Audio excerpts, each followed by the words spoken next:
विचारलं की अहो आजकालच्या काळात ह्या ओंकाराचं ट्रीटमेंट देणं म्हणजे आपण म्हणूया की ओंकाराची थेरपी कुठे आहे का अस्तित्वात?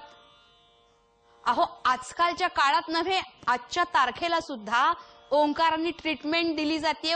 आणि मी हे आजकालच्या काळातलं जर सांगितलं नाही तर ते बरोबर होणारच नाही. कारण काय? कारण मी हा जो कार्यक्रम सादर करते याचं नावच मुळी आहे ब्रह्मस्वर ओंकाराचं विज्ञानाधारित निरूपण. म्हणजे विज्ञानाशी संबंधित, वर्तमान काळाशी निगडित असं मी काही सांगणार आहे की नाही असा प्रश्न आपल्या मनात आला असेल तर आजच्या वर्तमान काळाशी संबंधित आणि विज्ञानाशी निगडित असं सांगण्यासाठीच मी आपल्या पुढे उभी आहे. अहो मंडळी, ही ओंकाराची थेरपी अस्तित्वात आहे एवढंच नव्हे तर ह्या ओंकाराच्या आगळ्या वेगळ्या थेरपीनी अहो किती म्हणून रोग बरे केले जात आहेत. बरं, हे सगळं बघायला, ही थेरपी कुठे दिली जाते, कोण देतंय, हे सगळं बघायला आपल्याला फार लांब जायला नकोय बरं का. हे सगळं आपल्याला कुठे बघायला मिळेल सांगू?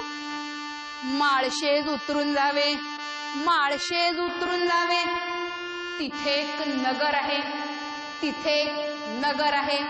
नगर मध्ये सिद्धार्थ नगर आणि सिद्धार्थ नगर मध्ये डॉक्टर जयंत करंदीकर.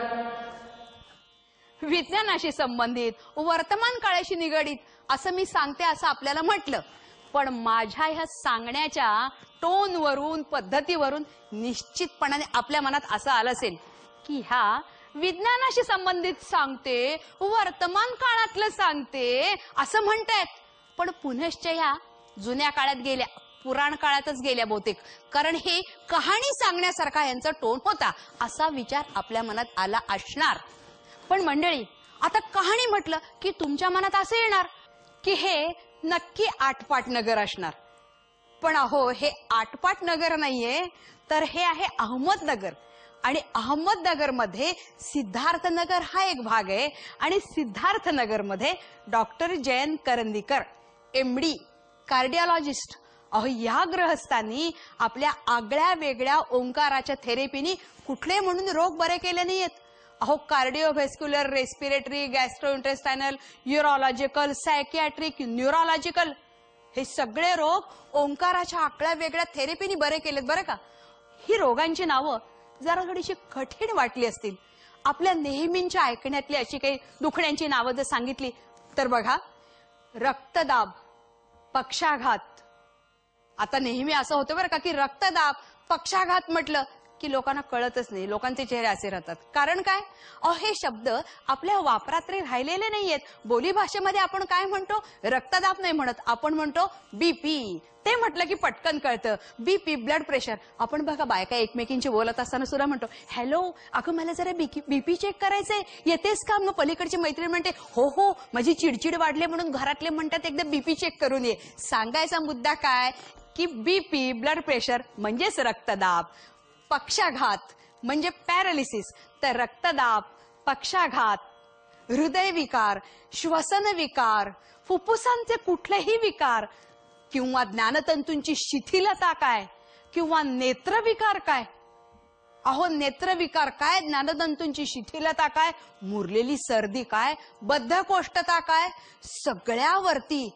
सगळ्यावरती फिट्स म्हणू नका, अगदी बारीक सारीक सगळ्या गोष्टींवरती ह्या ओंकाराच्या आगळ्या वेगळ्या थेरपीनी डॉक्टरांनी पेशंटना बरं करून दाखवलेलं आहे.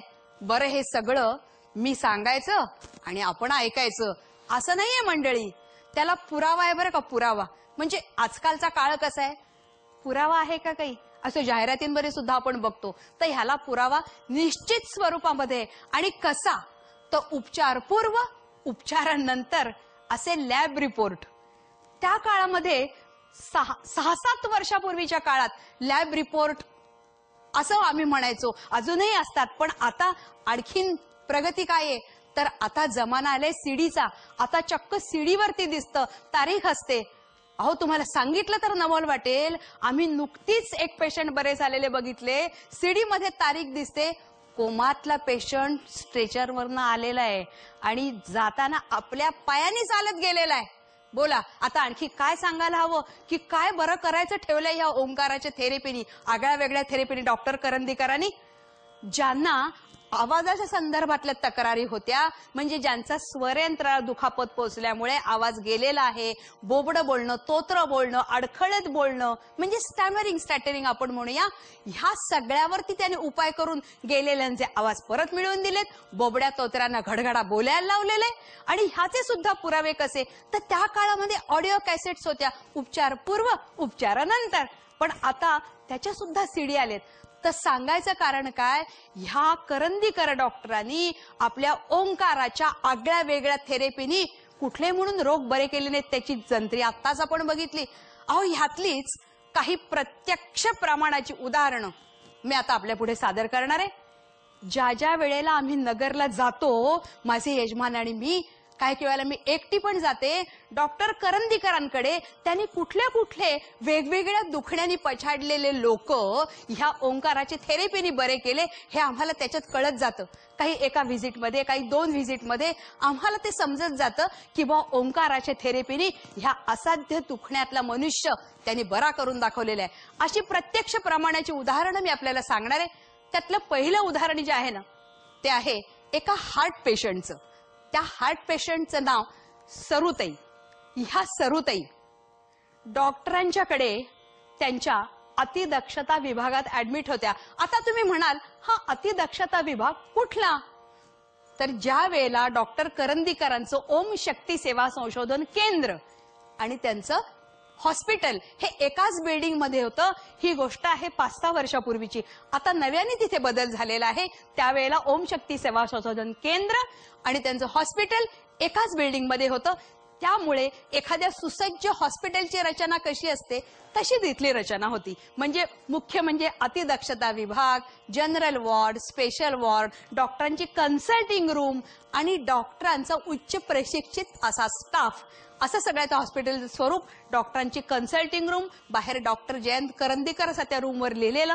आतमध्ये डॉक्टर कन्सल्टिंग रूम मध्ये ह्या सरुताईंशी बोलत होते. ज्यावेळेला मी तिथे गेले त्यावेळेला या हार्ट पेशंट सरुताई अतिदक्षता विभागातनं बाहेर येऊन बऱ्या होऊन जनरल वॉर्ड मधून डॉक्टरांच्या समोर बसल्या होत्या आणि डॉक्टरांची कन्सल्टिंग रूम मध्ये बोलत होत्या.